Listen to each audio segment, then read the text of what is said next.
You know, I recently had a customer come in who wanted this cool kind of linear halftone fade, and so I thought I'd do a quick tutorial on how it was done. Just pick some numbers here, 524, and we duplicated them and we created a path. And we go to our text, fit the path tool, and fit the 524 to the circular path. And now we take the original here, and we want to give it a cool, kind of a nice interactive fade. We adjusted to where we want it, where it's nice and smooth.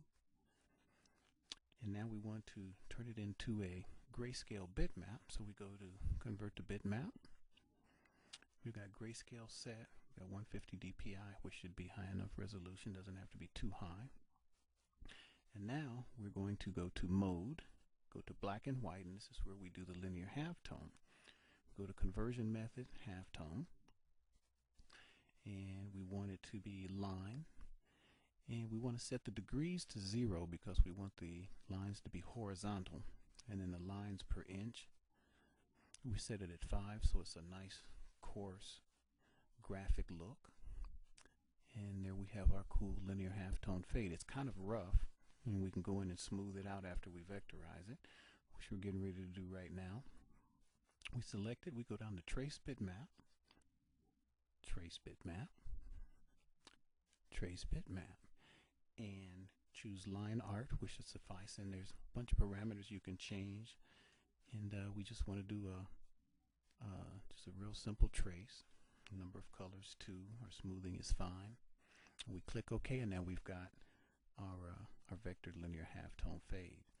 And we want to ungroup everything because when it traces, we've got the black and the white. So we want to select the white, and instead of going through and deleting those individually, we can go up to find and replace, and we want to find objects that match that particular color. So we want to find objects that match the what we selected. We click edit. It's a curve.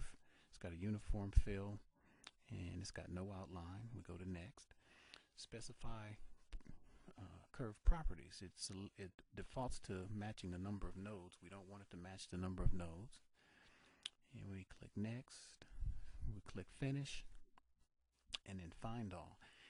And then let's just give it a random color to see that it found all of the white that we want to delete. Yep, there it is. And we click the delete button, and it's all gone. Now we want to weld all the pieces of the individual number together. So we select everything, go up to weld, select the 4, go up to weld, so everything is all welded together. And so that's done and on the way. Now we want to remove our numbers on the path. We want to remove the path, so we select the numbers. We go up to ungroup or break text apart, and then we select the circular path. We can delete that.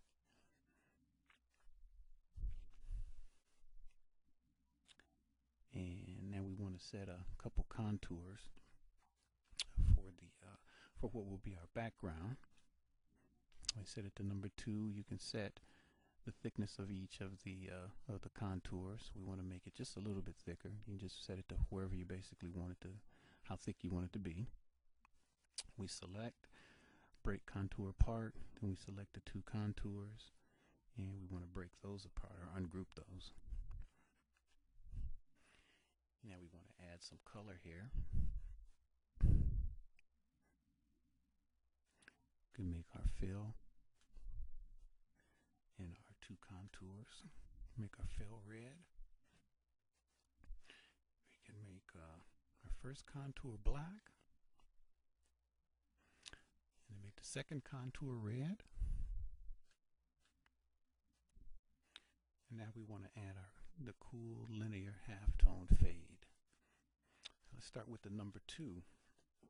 Click shift and page up to move it forward.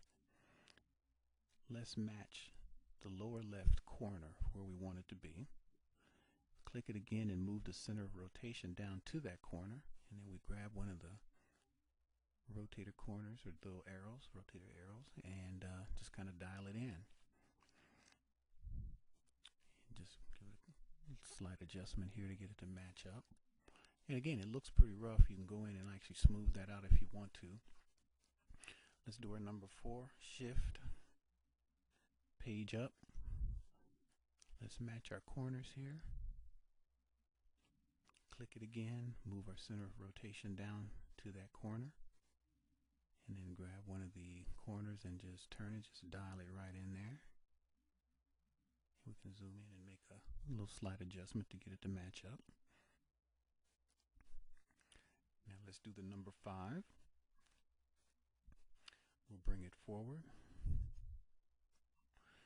and let's just rotate this one to where it pretty much matches and move it into place.